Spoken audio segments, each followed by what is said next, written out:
En esta noche vamos a entrar a la penúltima parte de nuestro estudio, El amor a los enemigos. Posiblemente la próxima clase ya acabemos esta serie. Y en esta penúltima parte, quiero que ustedes puedan comprender la razón por la cual miles de veces la Biblia se tuerce, se malinterpreta o se interpreta privadamente. Esto no es algo nuevo ni de las sectas de las cuales el mundo está lleno, sino que es algo que ya formaba parte desde el tiempo que Dios habló en el huerto del Edén. Desde que Satanás atacó a la mujer, la primera frase que Satanás le dijo a la mujer fue la siguiente: ¿de veras Dios ha hablado? ¿Con que Dios ha dicho? ¿De veras hay verdades absolutas? ¿De veras no hay nada relativo en la vida? ¿Es cierto que algún ser humano puede creer algo con absoluta seguridad y estar seguro que esa es la verdad? Satanás atacó la veracidad de Dios. Y Satanás seguirá atacando desde los tiempos del Edén hasta que el Señor venga a la palabra de Dios. ¿Cómo hace esto Satanás?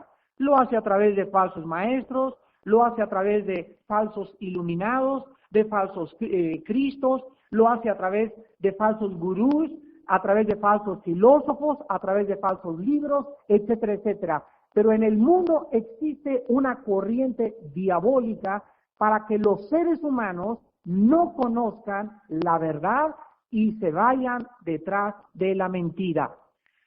Una de las cosas, vean ustedes en 2 de Pedro capítulo 1, que la Biblia explica, es que la Biblia no es de interpretación privada. 2 de Pedro capítulo 1, versículos del 20 al 21. Y dice el apóstol Pedro estas palabras: entendiendo primero esto, que ninguna profecía de la Escritura, repito, ninguna profecía de la Escritura es de interpretación privada, porque nunca la profecía fue traída por voluntad humana, sino que los santos hombres de Dios hablaron, siendo inspirados por el Espíritu Santo. La palabra privada es la palabra griega idios, con D de Daniel, idios, y significa de uno mismo, significa separada de otra opinión. Lo que el Espíritu Santo nos trata de decir en estos dos versículos es que ninguna palabra que está escrita aquí en la Biblia fue escrita porque a alguien se le ocurrió. Por ejemplo, cuando el rey David escribía el Salmo 22, comienza el Salmo diciendo: Dios mío, ¿por qué me has desamparado? Más adelante concluye el Salmo 22, escrito 1000 años antes de que Jesucristo naciera, diciendo: horadaron mis manos y mis pies, sobre mi ropa echaron suertes, mi corazón fue como la cera, mis huesos se descoyuntaron mirando a mis enemigos. El rey David estaba escribiendo el Salmo 22 y sin que él supiera, estaba describiendo con detalles perfectos la crucifixión del Mesías, del Hijo de Dios. Cuando Moisés escribió el Pentateuco, los primeros 5 libros del Antiguo Testamento, comenzó a describir el sacerdocio, el tabernáculo, las leyes levíticas, las prohibiciones, las leyes morales al pueblo de Israel, y cuando venimos al Nuevo Testamento, todas las prescripciones y las leyes escritas en el Antiguo Testamento tienen una armonía tan perfecta que el Antiguo Testamento era como un retrato que ilustraba cuando viniera la realidad o la sustancia que sería el Hijo de Dios. Y esta es una de las grandezas de la palabra de Dios, que la Biblia son 66 libros escritos por más de 40 hombres. Unos fueron pescadores, otros fueron reyes, otros fueron profetas, otros fueron colectores de impuestos, pero los 40 hombres todos concuerdan lo mismo, porque desde el Génesis hasta el Apocalipsis hay 2 temas en la Biblia: la obra y la persona de Jesucristo, el Hijo de Dios. Entonces el apóstol Pedro Nos dice que cuando alguien quiere interpretar la Biblia y venir a la Biblia y decir, bueno, voy a leer Mateo y de acuerdo a mi perspectiva, de acuerdo a lo que yo creo, significa esto. Esto se llama interpretarla privadamente. ¿Cómo debe la Biblia interpretarse? Bueno, si el autor de la Biblia es el Espíritu de Dios, necesitamos al Espíritu de Dios en nuestra vida para que Él nos ilumine y nos muestre qué cosa significa lo que está escrito. Entonces, cuando una persona viene a la Biblia sin tener dentro primero al Espíritu de Dios, no la va a entender, le va a hacer locura, la va a atacar, la va a perseguir, la va a torcer y la va a malinterpretar. Esto fue lo que hicieron los fariseos en tiempo de Cristo. Los líderes religiosos en tiempo de Cristo, vamos a ver qué cosa fue lo que pervirtieron y la perspectiva en la cual se equivocaron. En primer lugar, los fariseos se equivocaron o torcieron la enseñanza, número uno, en relación al pueblo de Canaán, a los cananitas. ¿Se acuerdan ustedes que los fariseos comenzaron a decir ojo por ojo, diente por diente? Como dijo Moisés, ojo por ojo, diente por diente, yo puedo tomar venganza, yo puedo vengarme del agravio de mis enemigos, y comenzaron a excusarse para odiar a sus enemigos. ¿De dónde sacaron ellos este odio a los enemigos? Bueno, lo sacaron de Josué 3:10, donde se le ordena a Josué exterminar a los cananitas. ¿Por qué Dios mandó matar a los cananitas en el Antiguo Testamento? Una vez que teníamos un debate en el Canal 11, en la televisión, llegó uno de los hombres religiosos que teníamos ahí enfrente y me dice, mire señor Alducin, para mí el Dios de la Biblia es un monstruo. ¿De dónde puede usted inventar un Dios que manda matar a la gente? ¿Cómo puede un Dios de amor y misericordia mandar matar a la gente? Le voy a explicar a usted lo que les voy a explicar a ustedes en esta noche, por qué Dios mandó matar a los cananitas. Vean ustedes Deuteronomio capítulo 18 en el Antiguo Testamento. Los cananitas, antes de leer este pasaje, Deuteronomio 18, eran una raza que habitaban, como su nombre lo dice, toda la tierra de Canaán, donde Josué, el sucesor de Moisés, iba a introducir al pueblo de Israel. Estos hombres o habitantes de la tierra de Canaán era un pueblo que sacrificaban a los niños, al dios Moloch, practicaban la brujería, la hechicería, la lectura de las cartas, el ocultismo y todavía peor. Era la raza más degenerada sexualmente. Tenían relaciones sexuales con los animales. En Deuteronomio 18, versículos del 9 al 13, Dios les advierte al pueblo de Israel lo siguiente. Escuchen la advertencia acerca de los cananitas. Cuando entres a la tierra que Jehová tu Dios te da, no aprenderás a hacer según las abominaciones de aquellas naciones. No se ha hallado en ti quien haga pasar a su hijo o a su hija por el fuego, ni quien practique adivinación, ni agorero, ni sortílego, ni hechicero, ni encantador, ni adivino, ni mago, ni quien consulte a los muertos. Porque es abominación para con Jehová cualquiera que hace estas cosas. Y por estas abominaciones, Jehová tu Dios echa estas naciones de delante de ti. Perfecto serás delante de Jehová tu Dios. Aquí encontramos nosotros algunas de las chucherías que practicaban los cananitas. Y no solamente practicaban la adivinación, sino que también los cananitas invocaban a los espíritus.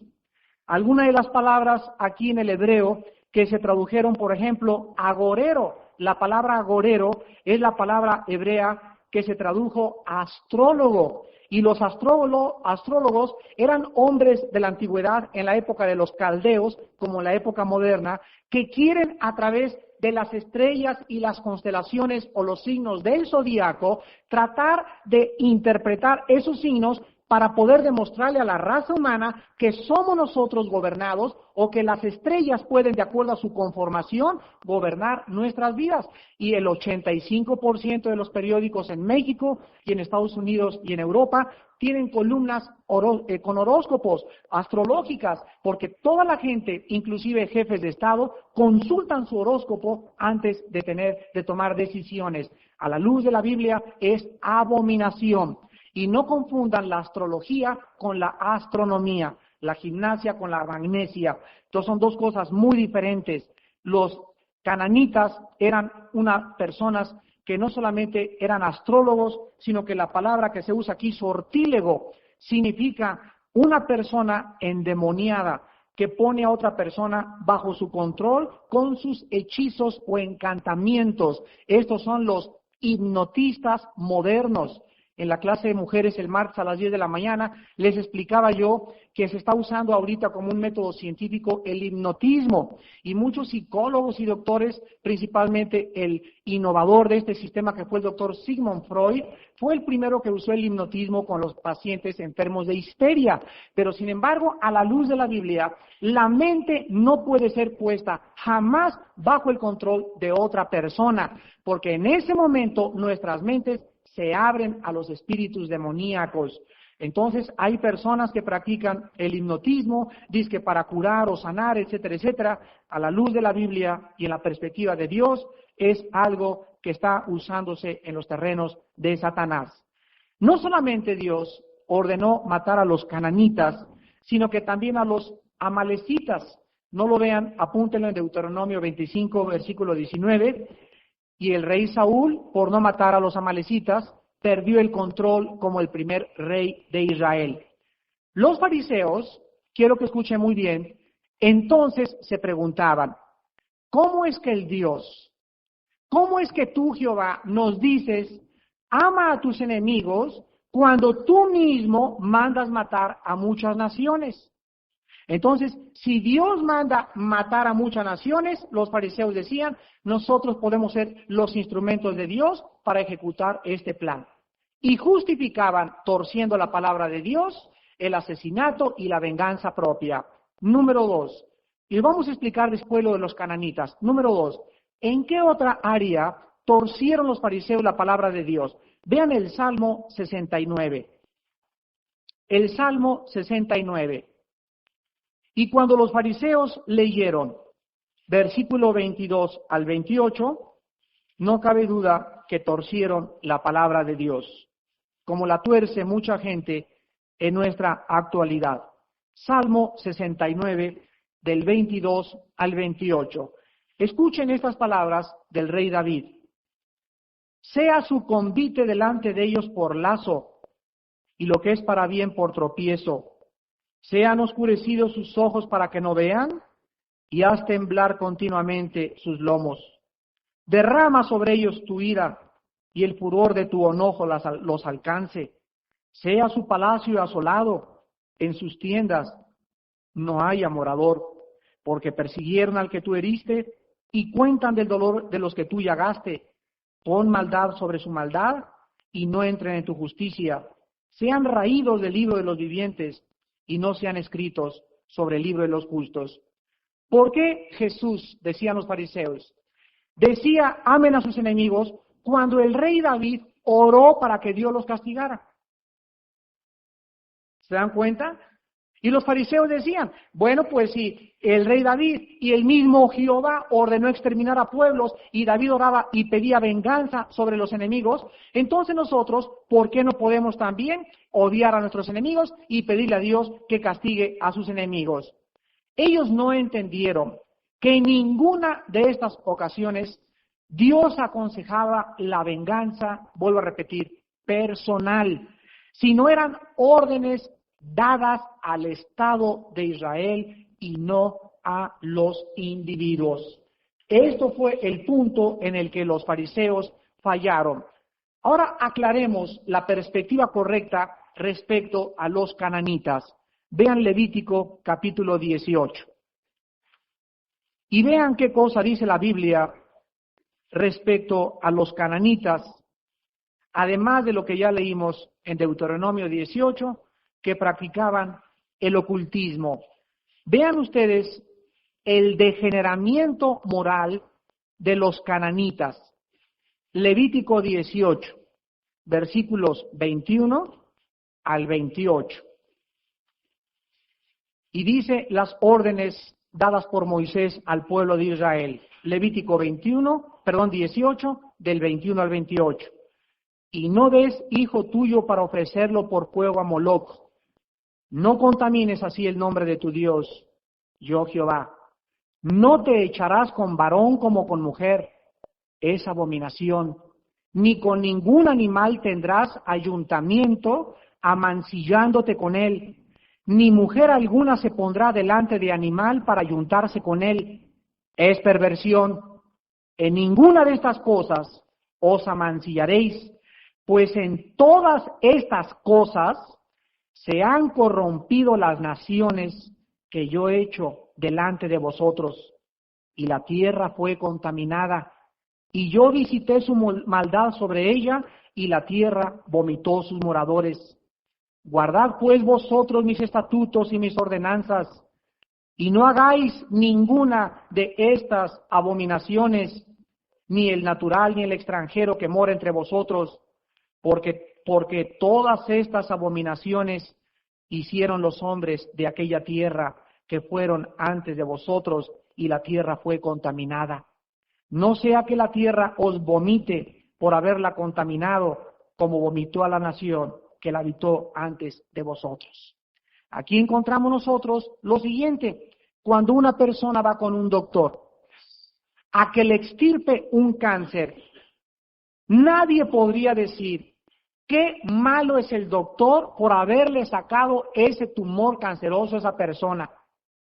Cuando Dios trató de extirpar a los cananitas y llevárselos a donde Él quiere y arrebatarlos de la tierra, o sea, los ordenó que los eliminaran, Dios estaba extirpando un cáncer de la tierra. Era una raza, era un pueblo tan degradado, como ustedes lo acaban de leer, y tan idólatra, y tan pagano, y tan perverso, que era por la misericordia de los que quedaban en la tierra, y por la compasión de los buenos, por los cuales Dios mandó eliminar a los cananitas. Entonces cualquiera que diga, como este señor de la televisión que les platicaba, es que el Dios de la Biblia es un monstruo, es gente que no habla lo que no entiende. Dice la Biblia que dice en Judas 10, como animales irracionales, se corrompen hablando de cosas que ni entienden ni conocen, hablan por hablar. Y no le dan oportunidad a Dios, ni le dan oportunidad a su corazón de poder conocer la verdad. Esta es una de las tragedias más grandes de la palabra de Dios respecto a la gente que la ataca por su ignorancia de conocer los caminos de Dios.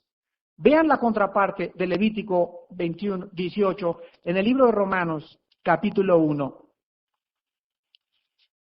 Y en Romanos 1 el apóstol Pablo menciona lo mismo respecto a los pecados de la degradación moral, de los tiempos en que vivía la gente cuando recibió la carta a los romanos.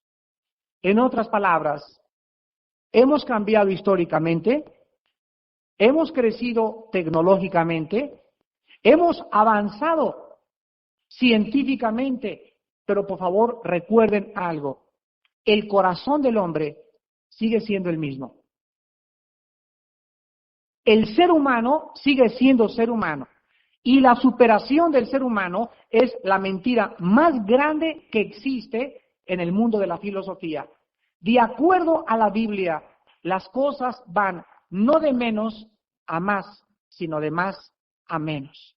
El ser humano no va progresando moral ni espiritualmente, ni tampoco filosóficamente. Una vez en la Facultad de Filosofía aquí en la UNAM, se levanta un muchacho y me dice: pero es que ¿cómo puede usted decir que no hay evolución? Y le dije: muchacho, solamente quiero hacerte una pregunta. ¿Tú crees que los filósofos del siglo XX como Nietzsche, como Jean-Paul Sartre, como Bertrand Russell, son más grandes que Sócrates, Demóstenes y Cicerón? Y me dijeron, bueno, eran diferentes. Y les dije, yo les voy a decir cuál es la diferencia. Los filósofos de la época de oro de Grecia y de Atenas, 250 años antes de Cristo, eran hombres que llegaron a través de la lógica elemental al conocimiento de Dios. Y los filósofos del siglo XX todos son ateos. Y ninguno se puede comparar, nadie, ni siquiera a las uñas del dedo gordo, le llegan a Platón. Entonces, ¿en dónde ha evolucionado la filosofía? O sea, es todo lo contrario, se está degradando. Ahora los filósofos del siglo XX niegan a Dios y se les llama los filósofos de la desesperación. Y los filósofos antiguos decían, pienso, luego existo, luego vivo. Vivo, tiene que haber una causa, esta causa tiene que ser justificada. Si hay una causa justificada y si yo puedo verme en el espejo en la mañana y yo sé que hay un ser enfrente de mí, tiene que haber un creador. Conclusión, lógica elemental. Pero sin embargo, mucha gente, vuelvo a repetir, sigue insistiendo en creer que el ser humano ha progresado filosófica, moral y espiritualmente, y es todo lo contrario. Miren lo que dice el libro de Romanos y vean si no retrata el siglo XX. Capítulo 1, versículo del 21 en adelante. Romanos capítulo 1. Y dice el apóstol Pablo, pues habiendo conocido a Dios, no le glorificaron como a Dios ni le dieron gracias, sino que se envanecieron en sus razonamientos, y su necio corazón fue entenebrecido. Profesando ser sabios, se hicieron necios, y cambiaron la gloria del Dios incorruptible en semejanza de imagen de hombre corruptible, de aves, de cuadrúpedos y de reptiles, por lo cual también Dios los entregó a la inmundicia en la concupiscencia de sus corazones, de modo que deshonraron entre sí sus propios cuerpos, ya que cambiaron la verdad de Dios por la mentira, honrando y dando culto a las criaturas antes que al Creador, el cual es bendito por los siglos. Amén. Aquí me quiero detener un momento. Quiero que ustedes vean por qué la Biblia culpa al ser humano. Dice la epístola a los romanos que el universo nos da testimonio, los cielos cuentan la gloria de Dios. De eso voy a hablar en el desayuno de los ateos el sábado. Traigan a los amigos ateos pasado mañana. Van a salir que ateos ni que nada, van a salir hasta beatificados. Y cuando ellos se dan cuenta de que hay un cielo, hay un orden, tengo un sistema nervioso, tengo piel, tengo sangre, tengo glóbulos blancos que son como soldados de mi cuerpo, mi ojo es increíblemente maravilloso para retratar, para adaptarse en las medidas largas, cortas, mi oído es espectacular, los 350 millones de neuronas que tengo en el cerebro, es increíble la complejidad de mi cuerpo, ni siquiera yo me entiendo. No puede nadie ser tan absurdo y tan irracional de decir, no hay Dios, nos hicimos por accidente. Las arenas del desierto se juntaron y formaron el motor de un Volkswagen. Así por accidente salió un chango, por accidente salió otra changa y por un tercer accidente salió un changuito. Dice Romanos, profesando ser sabios, se hicieron necios. Y dice el versículo 25, ¿cuál es el problema? Cambiaron, sustituyeron la verdad de Dios. ¿Y saben qué hicieron? Hicieron lo siguiente, y este siglo XX es culpable de esto. En lugar de que Dios recibiera la gloria y la honra y el poder y la sabiduría, el ser humano levantó al ser humano como Dios. Y comenzaron a honrar al ser humano. Y tenemos nosotros que esta filosofía se llama el humanismo, no el humanitarismo, el humanismo. El humanismo es, el hombre es la medida de todas las cosas. En el principio el hombre creó los cielos y la tierra, así dice la Biblia humanista. Ahora vean ustedes cuál es la consecuencia del ensoberbecimiento y el envanecimiento de la mente humana en el versículo 26. Y dice, por esto, o sea, por haberse creído dioses. Así, pues Dios, dice la Biblia, los entregó a pasiones vergonzosas, pues aún sus mujeres cambiaron el uso natural por el que es contra naturaleza, y de igual modo también los hombres, dejando el uso natural de la mujer, se encendieron en su lascivia unos con otros, cometiendo hechos vergonzosos, hombres con hombres, y recibiendo en sí mismos la retribución debida a su extravío. ¿Cuál es la consecuencia de abandonar a Dios? ¿Cuál es la consecuencia de edificarnos a nosotros mismos, la Biblia dice, la consecuencia es la inmoralidad. La Biblia dice que ahorita el mundo, como en los tiempos de los cananitas, en los tiempos de Cristo y ahorita antes que venga Cristo, el mundo está lleno de homosexuales, lleno de lesbianas, lleno de gente degenerada, que no les importa, no tienen vergüenza y es lo más natural para ellos irse mujer con mujer, hombre con hombre. La Biblia dice, ningún homosexual, ninguna persona de esta categoría puede heredar el reino de Dios. Y si hay alguien en esta noche que practique estas cosas vergonzosas delante de Dios, quiero decirte que en la sangre de Jesucristo hay perdón de pecados. Y que tú en esta noche puedes arrepentirte de tu vida y darte cuenta que vas camino al infierno. Pero tú tienes en esta noche que invitar a Jesucristo a tu corazón. Ahora, no solamente Dios nos da la perspectiva correcta respecto a los cananitas, y por qué Dios muchas veces hace lo que hace, sino que también se nos explica claramente en relación a los salmos. Regresemos al salmo en el que estábamos viendo al rey David pedir venganza, Salmo 69, y vamos a ver de qué forma y de qué manera la gente que malinterpreta la Biblia y la tuerce, la razón principal radica en que no la leen completa. No la leen completa. Salmo 69. En el ejemplo que vimos de David, donde David cita unas palabras pidiendo a Dios, castiga a sus enemigos, el versículo 9 nos ayuda a explicar por qué David tuvo esta actitud. Y dice el versículo 9, porque me consumió el celo de tu casa y los denuestos de los que te vituperaban cayeron sobre mí. ¿Por qué David oró tan duro en contra de sus enemigos? ¿Porque le habían ofendido a él? Estaba a ver, ay, me dieron y me hicieron muy feo, me sacaron la lengua, Señor, que les caiga fuego. Por eso oró David, de ninguna manera. Él oró así por causa de lo que ellos le habían hecho a Dios. Lo que hace un mar de diferencia es los motivos. Cuando Jesucristo entró al templo y agarró un chicote y comenzó a tirar fuetazos por todos lados y a tumbar las tiendas de los cambistas y de los mercaderes, ¿se imaginan que estuvieran los reporteros ahí del Heraldo y de la revista Proceso y de El Contenido y le tomaran fotos? Inmediatamente hubieran sacado mañana las fotos. Este es el que dice que es el líder de la humanidad. Él es el que nos viene a dar ejemplo de amor. Miren nomás la cara de enojado que tiene. ¿Se dan cuenta? Entonces la gente juzgaría externamente a Jesucristo. Pero ¿por qué Jesucristo ardió en esa ira? No fue por motivos egoístas, fue porque el celo de la casa de su padre lo consumía. Era una ira santa. Y lo que Dios ve en el corazón es la razón por la cual hacemos lo que estamos haciendo. Porque si hacemos las cosas por venganza personal, porque mis sentimientos fueron humillados y porque me siento herido, etcétera, etcétera, en ese momento caemos bajo el juicio de Dios. Pero cuando el cristiano se enoja cuando alguien rompe la Biblia y cuando llora a Dios y le dice, Padre Santo, ¿hasta cuándo tus enemigos y hasta cuándo habrá tanto pecado, etcétera, etcétera? El cristiano no está pidiendo venganza por causa personal, el cristiano está clamando, como dice Apocalipsis, Señor Jesús, ven pronto, porque este mundo apesta ya de tanta basura que hay.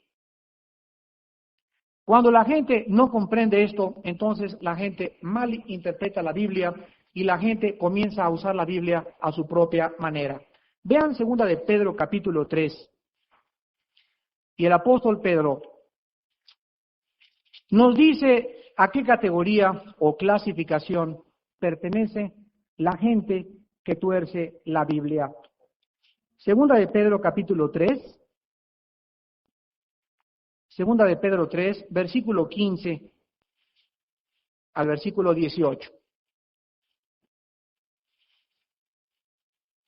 Y dice en el versículo 15, y tener entendido que la paciencia de nuestro Señor es para salvación, como también nuestro amado hermano Pablo, según la sabiduría que le ha sido dada, os ha escrito, casi en todas sus epístolas, hablando en ellas de estas cosas. Escuchen, entre las cuales hay algunas difíciles de entender, las cuales los indoctos e inconstantes tuercen, como también las otras escrituras, para su propia perdición.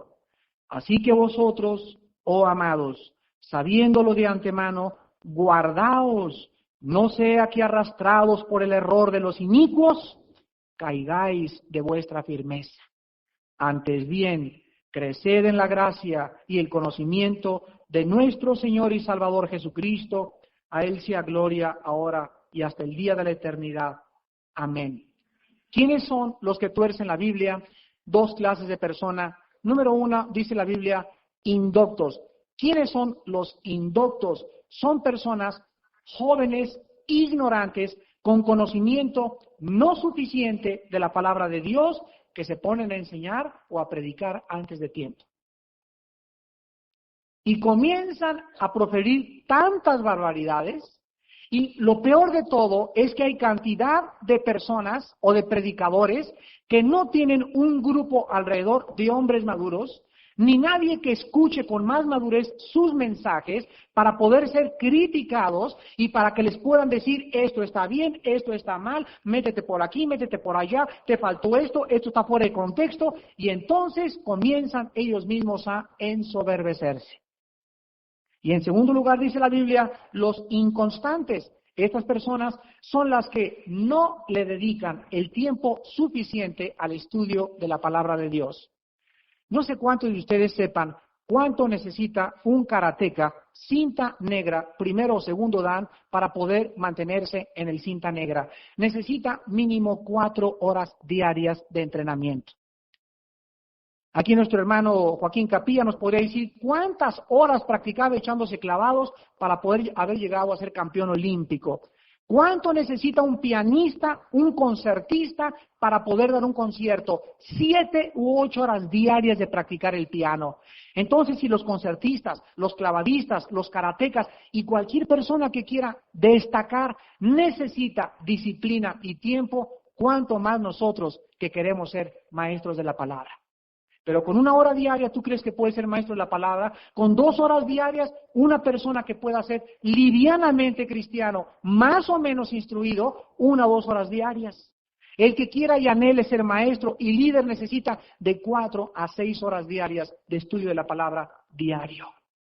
Y estudiar raíces griegas, y estudiar raíces hebreas, y teología, y el Antiguo Testamento, y los pactos, y las doctrinas, y la predestinación, y la fe, y las resurrecciones, y la escatología, la hermenéutica, y la homilética, etcétera, etcétera, etcétera, y la apologética, para que cuando te enfrentes delante de un público te agarres con judíos, o te agarres con mormones, o con testigos de Jehová, con científicos, o con gurús, o con harashi, jajacacachis, puedas tener la autoridad y el conocimiento suficiente de hacer como dice 2 Corintios capítulo 10, las armas de nuestra milicia no son carnales, sino poderosas en el Señor para la destrucción de fortalezas, refutando argumentos y toda altivez que se levanta contra el conocimiento de Dios, llevando cautivo todo pensamiento a la obediencia en Cristo Jesús.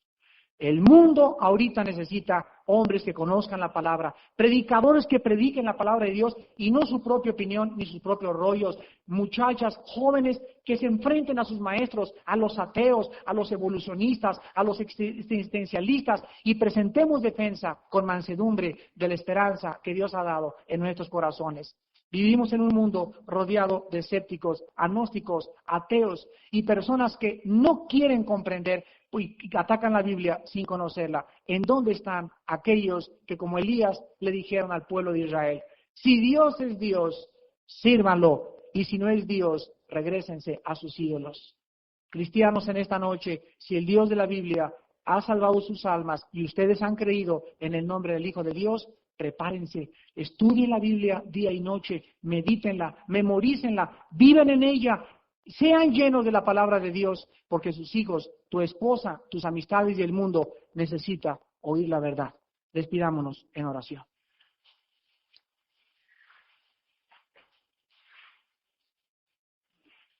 Padre, te damos gracias porque cada vez que abrimos tu palabra, tu luz alumbra los ojos. La exposición de tus palabras alumbran al simple. En tu luz vemos la luz. Gracias, Señor, porque estas cosas escribieron para que sepáis que tenéis la vida eterna y para que creáis en el nombre del Hijo de Dios. Y Él es antes de todas las cosas. Él era antes de Abraham.